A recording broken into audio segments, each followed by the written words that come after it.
होना है।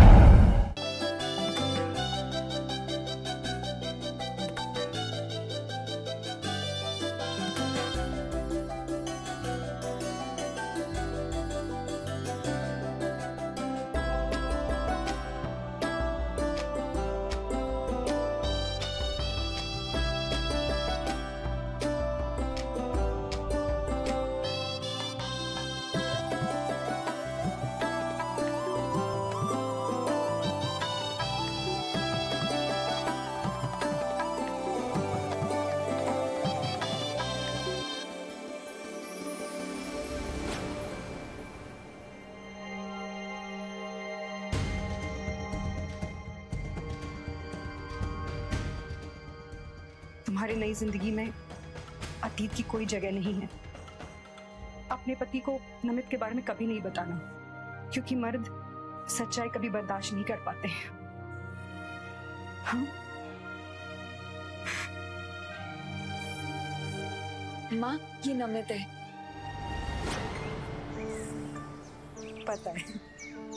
आओ अंदर बैठ के बात करते हैं। हाँ नमित, अंदर आओ ना। और घर में कौन कौन है? आंटी बस छोटी सी फैमिली है हमारी, 3 लोगों की, मम्मी पापा और मैं। और बताओ कि तुमने शादी के बारे में क्या सोचा है? मतलब पहले जॉब का वेट करना है या पहले ही शादी कर लेनी है? सुहाना, ये सब क्या है?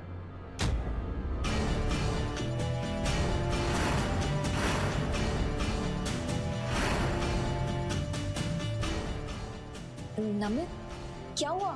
हम दोनों भी तो यही चाहते हैं ना। और माँ ने हमारे रिश्ते के लिए मंजूरी दे दी है। तारीख तुम्हें बतानी है। सुहाना, अभी हम 27 के हैं और तुम 25 की हो। हमने अभी शादी के बारे में सोचा भी नहीं है और अगले 5 साल तक तो हमने शादी का सोचना भी नहीं है। और हमने तुमसे कभी शादी का सोचा भी नहीं था। तुमसे शादी नहीं करनी हमें। नमित,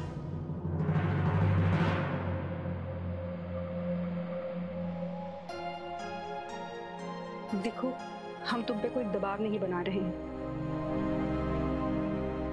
इस बार सोच समझकर फैसला लेना।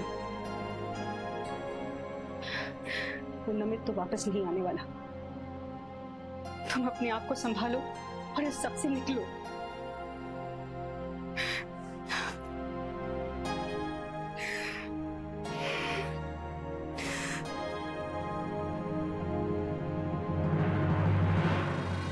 रिश्ते की नींव जब ईमानदारी और सच्चाई से डाली जाती है तो वो रिश्ते सालों साल तक भावनाओं के हर मौसम को पार करके अंत तक मजबूती से खड़े हो जाते हैं। रिश्तों की यही मजबूत नींव रिश्ते बनाने वालों को धूप, छाव और बारिश से बचा कर रखते हैं। जरा सोचिए क्या होगा अगर ईमानदारी से डाली हुई यही नींव रिश्तों की बुनियाद को हिला कर रखते हैं।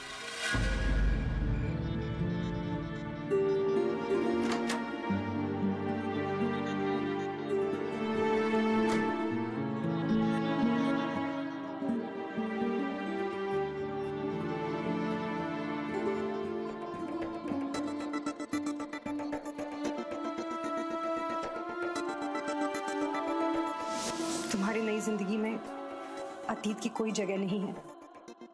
अपने पति को नमित के बारे में कभी नहीं बताना, क्योंकि मर्द सच्चाई कभी बर्दाश्त नहीं कर पाते हैं। हमारी जिंदगी की नई शुरुआत होने वाली है। मैं आपको अपने बारे में सब कुछ बताना चाहती हूँ।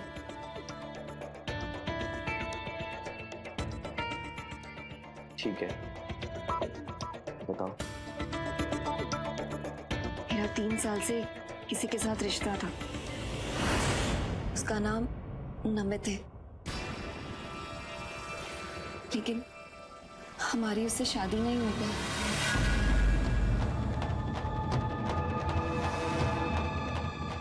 अगर आप चाहें तो आप भी अपने बारे में हमें सब कुछ बता सकते हैं। पति पत्नी से पहले हम अच्छे दोस्त बन सकते हैं।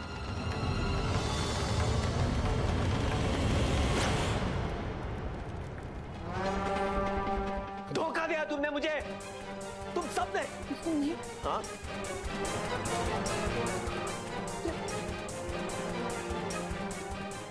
मुझे तो लगा था तुम सही लड़की थी। नहीं तो क्या तुमने शादी के पहले ये सब किया है? नहीं, ऐसा कुछ भी नहीं है। हमारी बात का विश्वास कीजिए, हमारे बीच में ऐसा कुछ भी नहीं हुआ था। ज्यादा बकवास करने की कोशिश मत करो, ठीक है? हाँ? बेवकूफ समझाया मुझे? मेरी बात को समझिए। छोड़ो। क्या समझ के रखी हो? हमको बना रही हो हमको? हाँ? सुहाना ने अपनी नई जिंदगी और बनने वाले नए रिश्तों में मजबूत नींव डालनी चाहिए, और इस नींव पर बनने वाली रिश्तों की ये इमारत उसके लिए बेहद महंगी पड़ने वाली थी। क्या ईमानदारी का कोई मोल नहीं है आज के इस खोखले समाज में?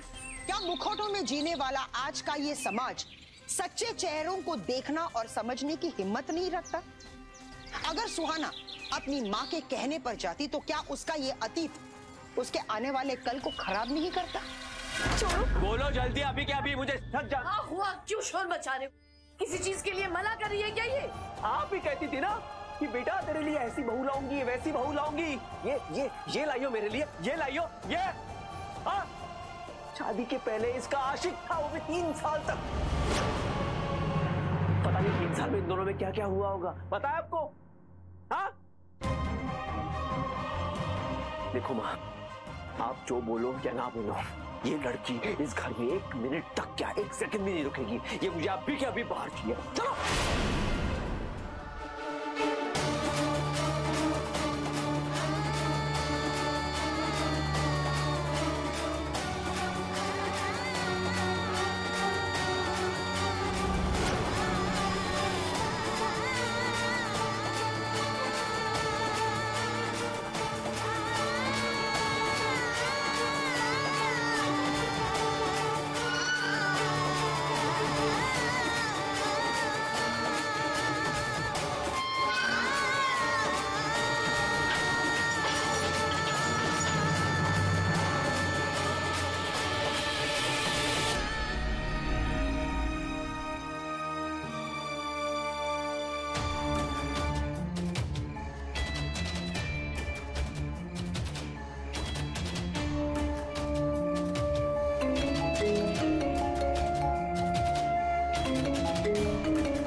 सुहाना, तू ठीक तो है ना?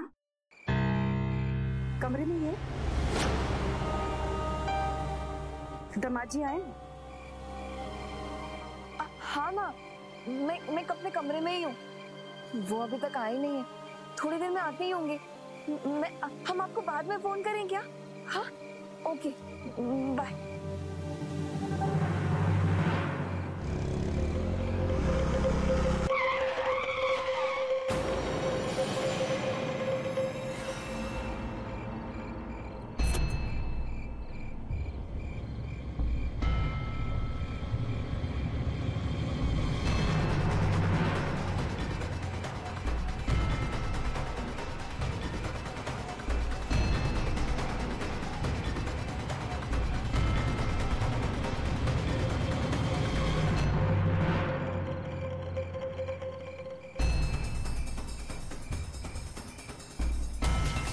माँ वो तो सचमुच चली गई। पता नहीं। अच्छा हुआ चली गई, जरूर अपने माँ के घर गई होगी।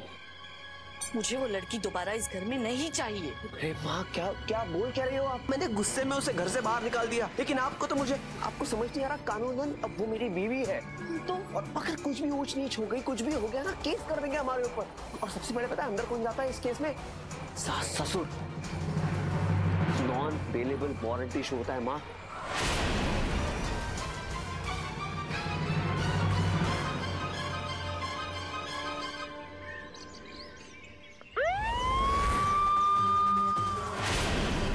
यादव, उस तरफ देख।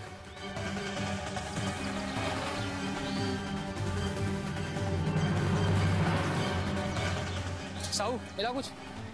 सर कुछ लेटर मिला। अगर मेरी लाश किसी को मिलती है तो इसका जिम्मेदार सिर्फ और सिर्फ सुहाना गुप्ता होगी। वो मेरी जिंदगी का सबसे बड़ा खतरा है और हाल ही में उसने किसी स्वप्निल रस्तोगी के साथ शादी की है। सर लास्ट के पास कुछ नहीं मिला सिवाय इस लेटर के। साहू, पहचान के नाम पर हमारे पास सिर्फ 2 नाम है, सुहाना गुप्ता और स्वप्निल रस्तोगी। एक काम करो, सुहाना गुप्ता के बारे में पता करो। Okay sir. अरे हमने तो कल रात को बाहर निकाल दिया था उसको, फिर सोचा कि अकेली लड़की है, इतनी रात को लड़की को घर से बाहर निकाल दिया, वो कहाँ जाएगी? इंसानियत नाम की भी कोई चीज होती है ना। हम बाहर गए उसे ढूंढने, उसे घर वापस लाने के लिए, तो वहां थी ही नहीं। तो हमें लगा आपके यहाँ आई होगी, अब पता चल रहा है आपके यहाँ भी नहीं आई, तो गई कहाँ?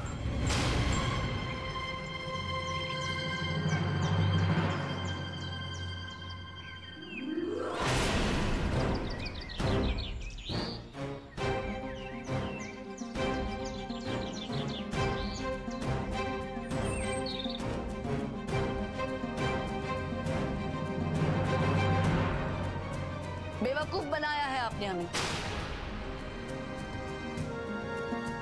मेरा बेटा एक बैंक ऑफिसर है और ये लक्षण है आपके बेटी के। एक पहले से ही बर्बाद हुई लड़की पकड़ा दी है आपने हमें।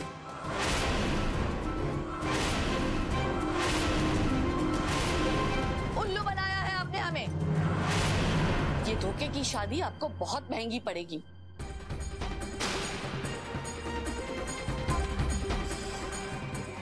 ले जाइए अपनी बेटी को यहाँ से। मेरा बेटा आपकी बेटी को हाथ तक नहीं लगाएगा।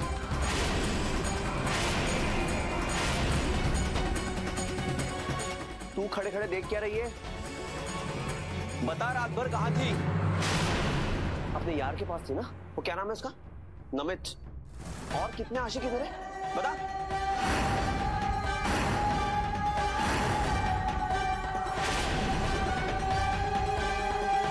बैंक ऑफिसर है मेरा बेटा। हजारों लड़कियों की लाइन लगी थी इसके रिश्ते के लिए, लेकिन हमने तुमको चुना। तलाक के कागजात पहुंच जाएंगे तुम तक। पता नहीं रात भर कहां मुंह काला करके आई है। शादी किसी और के साथ और सुहागरात किसी दूसरे के साथ। ऐसा मत कीजिए बहन जी, मेरी बेटी की जिंदगी बर्बाद हो जाएगी। कौन शादी करेगा उससे फिर? मैं आपके आगे हाथ जोड़ती हूँ, बाहों पड़ती हूँ। नहीं, गलती आपकी बेटी की नहीं है। जब परवरिश ही इतनी घटिया हो तो क्या कहे।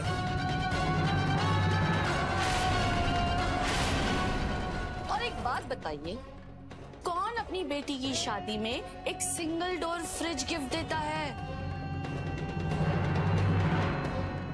और कौन सिर्फ एक सोने की अंगूठी देता है? और एसी का क्या? एसी के तो नामो निशान तक नहीं।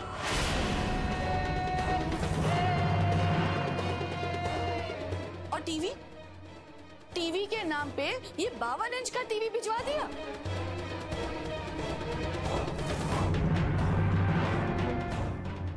बहन जी आप चिंता मत कीजिए, मैं पैसों का इंतजाम कर लूंगी। फिर दामाद जी को जो पसंद है वो ले लेंगे। पर अब मेरी बेटी को घर से मत निकालिए। देखिए, आपकी बेटी को इस घर में बहू का दर्जा तो नहीं मिल सकता। अगर आप 12 लाख का बंदोबस्त कर ले तो पड़ी रहेगी इस घर के किसी कोने में।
अपने पसंदीदा शो के फुल एपिसोड देखने के लिए अभी डाउनलोड करें दंगल प्ले ऐप।